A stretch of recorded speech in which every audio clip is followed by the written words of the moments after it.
Hey everybody, today Rahdo runs down Harvest Dice, which is a new roll and write game where 2 to 4 players become vegetable farmers trying to grow the best vegetable patch possible while also keeping their pet pig very happy. And the way it works is everybody gets a sheet of paper that they will keep track of their garden on, and the game has 2 modes. The advanced mode, where there's a couple of little extra rules, and the regular mode, which is a bit more family friendly, where the extra rules don't apply.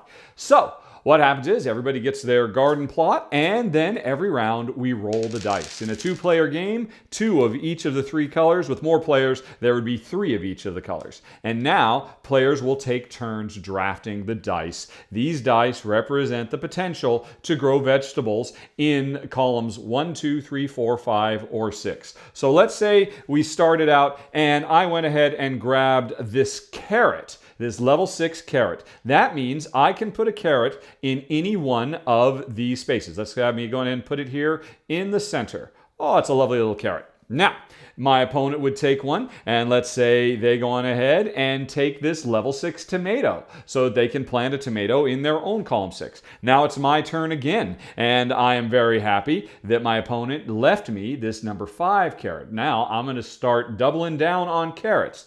Because this has to go in column 5, this will work out because I can put it right here adjacent to my original carrot. Now, if this had been a 1, let's say, and I had taken it, I would not be allowed to plant a carrot over here because I wouldn't be expanding from my existing carrot patch. Whenever that happens, whenever you take a die and you cannot plant because it's not adjacent to existing matching vegetables, you instead take that die and feed it to your pet pig. So in this case, it was fine because I took the 5.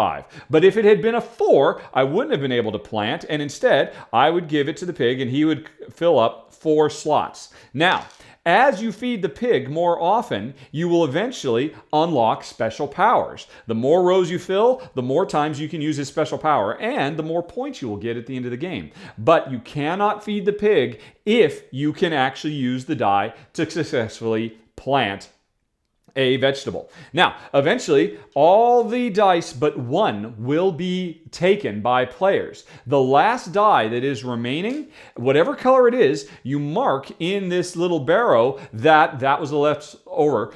What this means is, because it's red, tomatoes have just become more valuable. And that's a big part of the game. My carrots aren't worth anything because we haven't left any carrots over. Anyway, after that's over, you take all the dice, you re-roll them, and you start drafting again. And if I look around, I say, hey, this is pretty nice. Either one of the carrots would be able to expand my existing carrot patch. And I haven't started my tomatoes. If I took this level 1 tomato and drew a tomato over there, this level 3 tomato I wouldn't be able to use. So it means I might take it anyway because I want to feed my pig and get access to his special powers. Now in the advanced game, his special powers are increase or decrease the value of a die you take, or basically change the color of a die you take. In the regular game, you don't get the color swap, you just get to change the value of the die. And that's the way it goes until somebody fills in their vegetable patch, one of these 3 market baskets are completely filled up, or somebody has completely stuffed their pig full to the brim.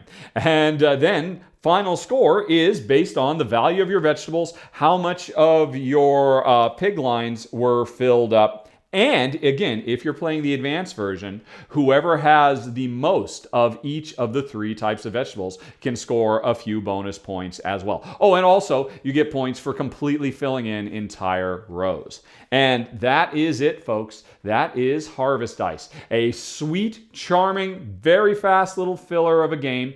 Jen and I have enjoyed it, although even with the advanced version of the rules, we found it to be a little bit too light for our taste. There are definitely roll and writes out there that are heavier, that kind of engage our gray matter a bit more, but this is so sweet and so charming. I could totally see this being a wonderful gateway game to play with families and with young children because it's pretty easy to teach the basic rules. And I think that's really the target audience for Harvest Dice.